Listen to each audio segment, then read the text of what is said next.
আজ অত্যন্ত খুশির দিন যে এতদিন পর আমাদের পুনম কুমার সাউ আমাদের বিএসএফ জওয়ান আটারি বর্ডার দিয়ে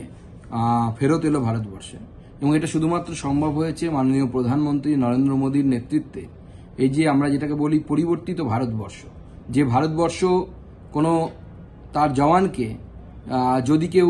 অ্যাবডাকশন করে বা ধরে নিয়ে যায়, তার পরিবর্তে সেই দেশের জওয়ানকেও ধরে প্রয়োজনে সীমা পার করলে পরে তাদেরকে ধরে ভারত আটকে রাখে এবং তাদের সাথে বিনিময়ের প্রথার মতো নিজের জওয়ানকে নিজের দেশে নিজের স্ত্রীর কাছে নিজের পরিবারের কাছে ফিরিয়ে দেওয়ার মতো সাহস সেই ভারতবর্ষ রাখে। সেই জন্য ভারতবর্ষের প্রধানমন্ত্রী মাননীয় নরেন্দ্র মোদীকে আমি অত্যন্ত অভিনন্দন জানাই এবং আমাদের সমস্ত বিজেপির যারা কার্যকর্তা আছে, যারা প্রথম থেকেই পুনম শাহের পরিবারের সাথে যোগাযোগ রেখেছিল, এমনকি আমাদের কাউন্সিলর সে পর্যন্ত পুনম শাহের স্ত্রীর সাথে সিওর সাথে দেখা করতে গেছিল, যেখান থেকে তাকে যে ইউনিট থেকে তাকে অ্যাবডাকশন করা হয়েছিল, অপহরণ করা হয়েছিল, সেই সিওর সাথে যখন তার স্ত্রী যায় এবং পরিবারের অন্যান্যরা যায়, তখন আমাদের কাউন্সিলর, স্থানীয় কাউন্সিলর মনোজ, সেও সেখানে গেছিল এবং পরিবারের সাথে তারা ছিল এবং প্রথম থেকে আমরা পরিবারের সাথে আছি। আমি নিজে কথা বলে তার স্ত্রীকে আশ্বস্ত করেছিলাম যে আমরা পুনম সাউকে ফেরত আনবই। আজকে ফেরত এনেছে ভারতবর্ষের প্রধানমন্ত্রী নরেন্দ্র মোদীকে এবং আমাদের মাননীয় গৃহমন্ত্রী অমিত শাহজিকে আমি এর জন্য অসংখ্য অসংখ্য ধন্যবাদ জানাই।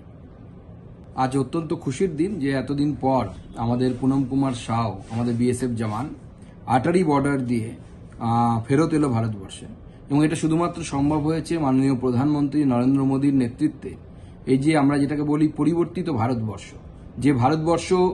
কোনো তার জওয়ানকে যদি কেউ অ্যাবডাকশন করে বা ধরে নিয়ে যায়, তার পরিবর্তে সেই দেশের জওয়ানকেও ধরে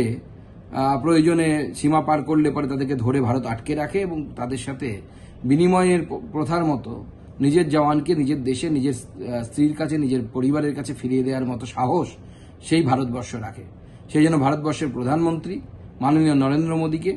আমি অত্যন্ত অভিনন্দন জানাই এবং আমাদের সমস্ত বিজেপির যারা কার্যকর্তা আছে, যারা প্রথম থেকেই পুনম শাহের পরিবারের সাথে যোগাযোগ রেখেছিল, এমনকি আমাদের কাউন্সিলর সে পর্যন্ত পুনম শাহের স্ত্রীর সাথে সিওর সাথে দেখা করতে গেছিল, যেখান থেকে তাকে যে ইউনিট থেকে তাকে অ্যাবডাকশন করা হয়েছিল, অপহরণ করা হয়েছিল, সেই সিওর সাথে যখন তার স্ত্রী যায় এবং পরিবারের অন্যান্যরা যায়, তখন আমাদের কাউন্সিলর, স্থানীয় কাউন্সিলর মনোজ, সেও সেখানে গেছিল এবং পরিবারের সাথে তারা ছিল এবং প্রথম থেকে আমরা পরিবারের সাথে আছি। আমি নিজে কথা বলে তার স্ত্রীকে আশ্বস্ত করেছিলাম যে আমরা পুনম সাউকে ফেরত আনবই। আজকে ফেরত এনেছে ভারতবর্ষের প্রধানমন্ত্রী নরেন্দ্র মোদীকে এবং আমাদের মাননীয় গৃহমন্ত্রী অমিত শাহজিকে আমি এর জন্য অসংখ্য অসংখ্য ধন্যবাদ জানাই।